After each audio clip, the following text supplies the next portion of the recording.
O interior da arca fala muito do lado de fora. E o que vai falar mais na nossa vida é o nosso interior do que o nosso exterior.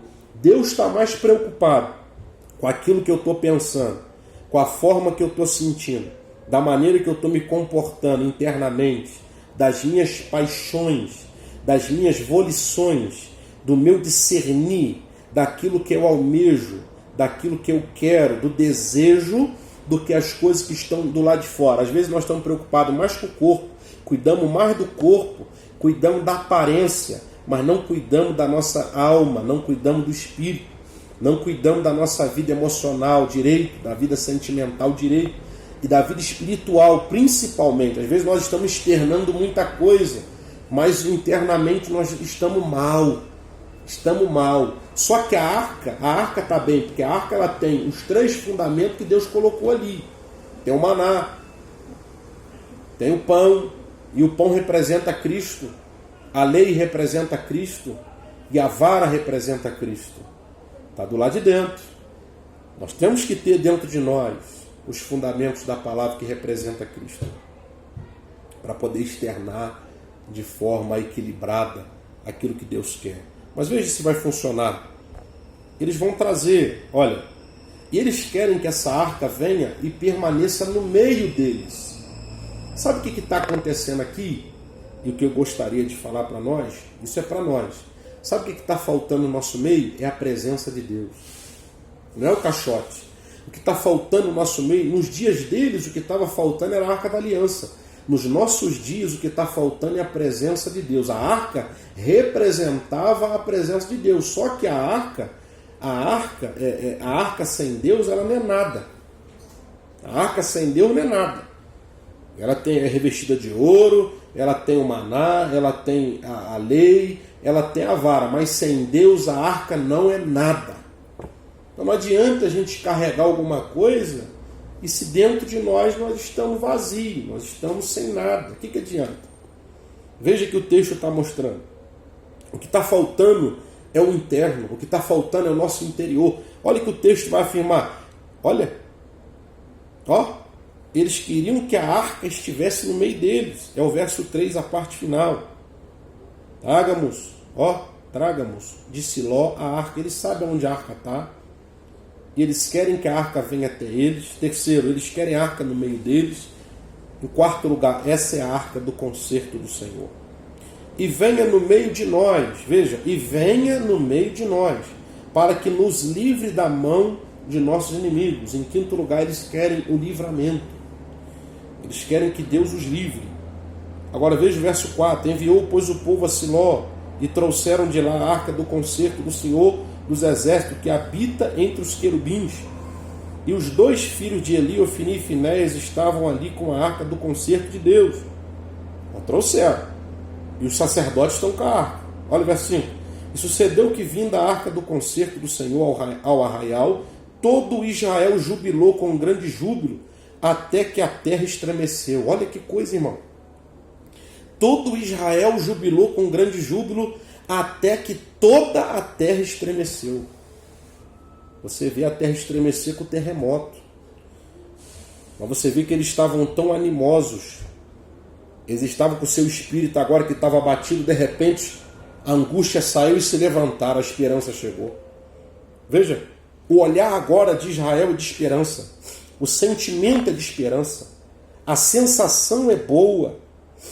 A alma parece que tomou um copo de água bem gelado e refrescou a alma. Mas veja o texto. E sucedeu que, vindo a arca do concerto do Senhor ao arraial, todo Israel jubilou com um grande júbilo, até que a terra estremeceu. Irmão, o que está faltando na nossa vida é a presença de Deus. Porque a presença de Deus vai fazer a terra estremecer. Agora, para eles, quando a arca chegou, era sinal de vitória. Para eles, quando a arca chegou, era sinal de derrota dos inimigos. Para eles, quando a arca chegou, era sinal de livramento. Mas veja o verso 6.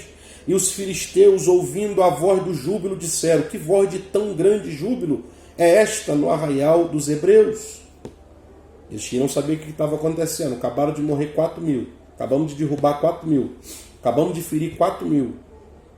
Porque que estão comemorando? Que história é essa?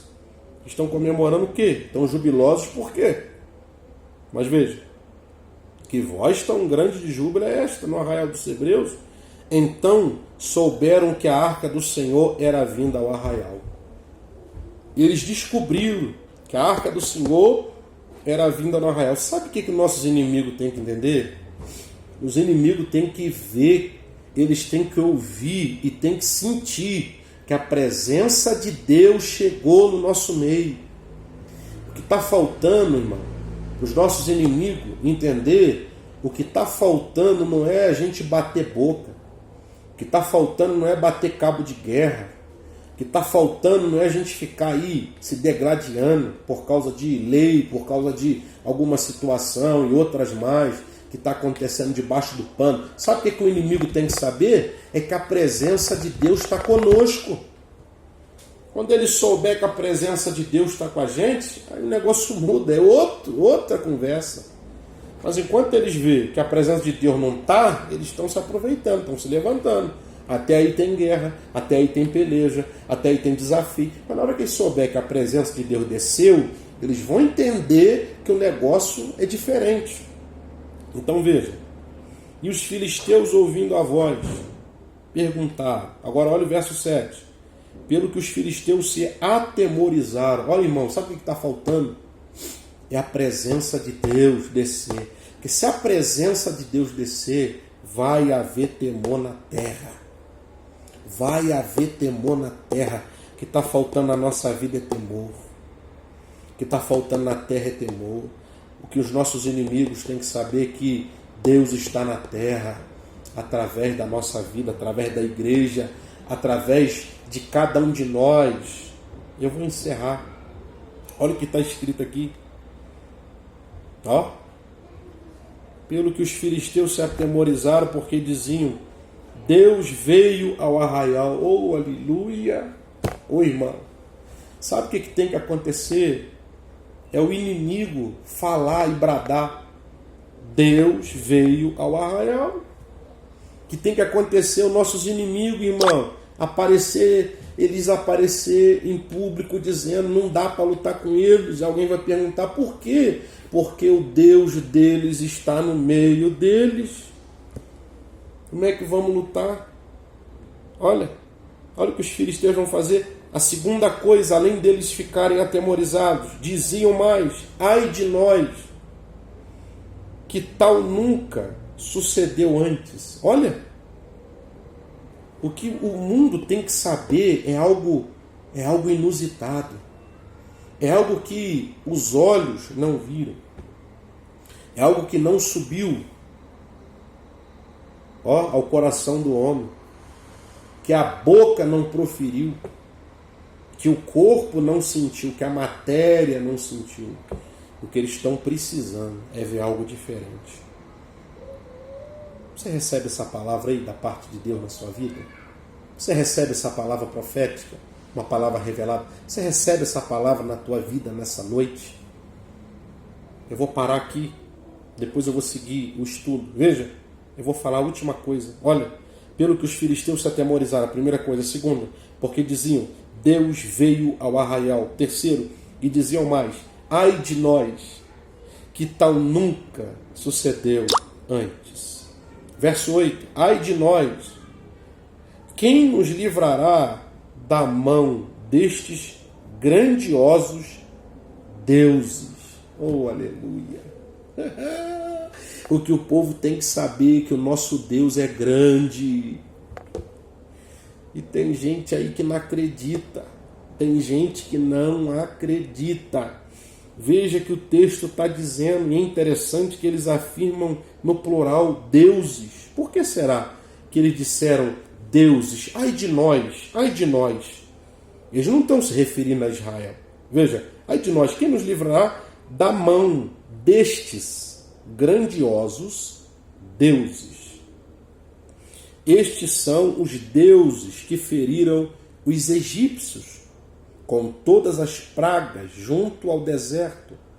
Veja, eles sabiam que esse Deus tinha ferido Esse Deus tinha tocado na terra do Egito. Eles conheciam a história. Oh, aleluia!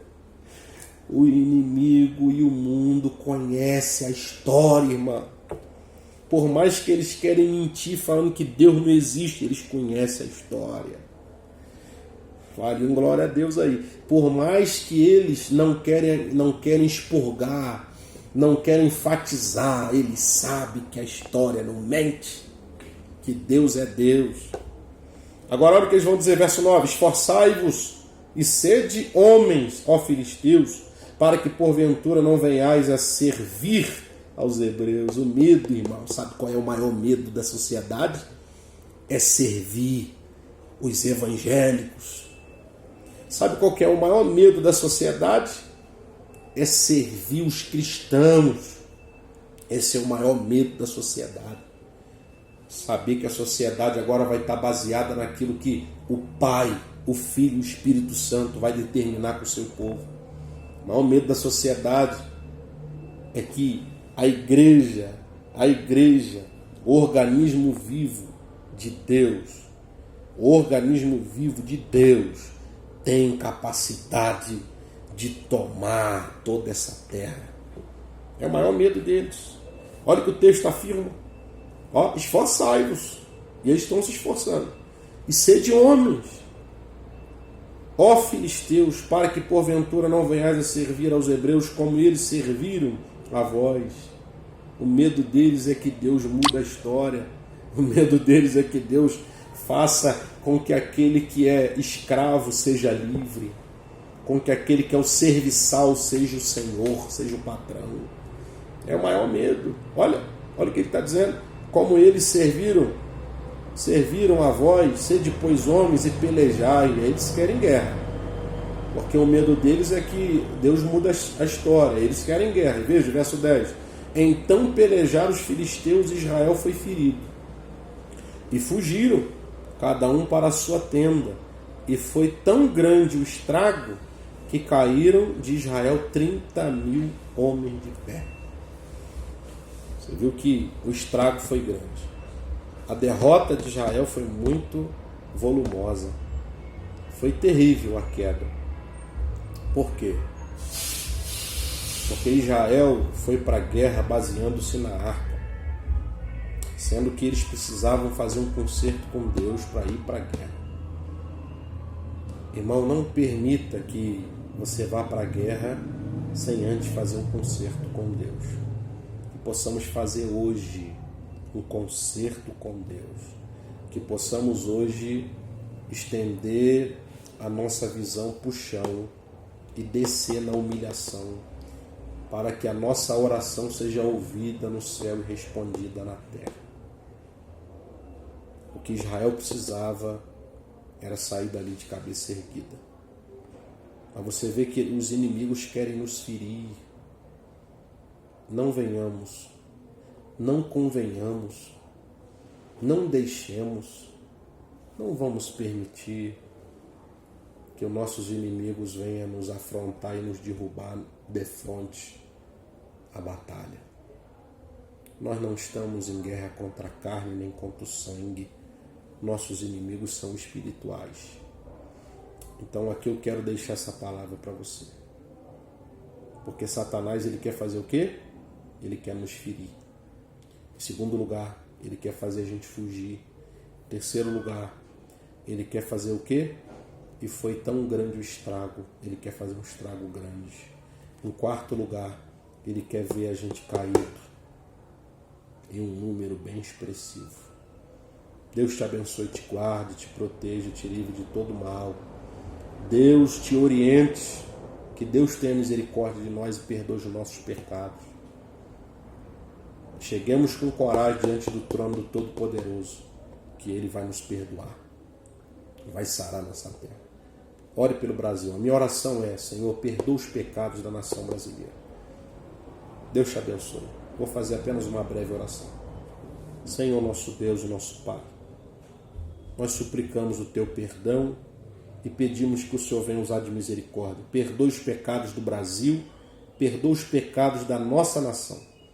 Que o Senhor esteja cuidando, Pai, repreendendo e fazendo uma grande obra. Nos dá vitória. Põe a tua mão no nome de Jesus. Abraça essa nação brasileira. Nós confessamos os nossos pecados, ofensas, delito, tudo que nós fizemos contra ti. Nós pecamos contra o Senhor. Perdoa-nos, Pai, em nome de Jesus, o teu Filho amado. Deus te abençoe. Em breve estaremos aí juntos novamente.